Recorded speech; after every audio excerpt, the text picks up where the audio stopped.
बोली गौरा।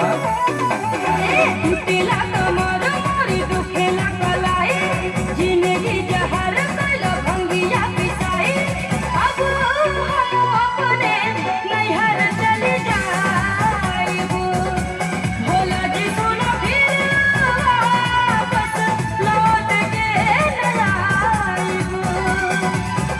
अरे सुना गौरा रानी हमें भांग न पियाई, बिना भंगिया के मोहे आवे न ओंघाई।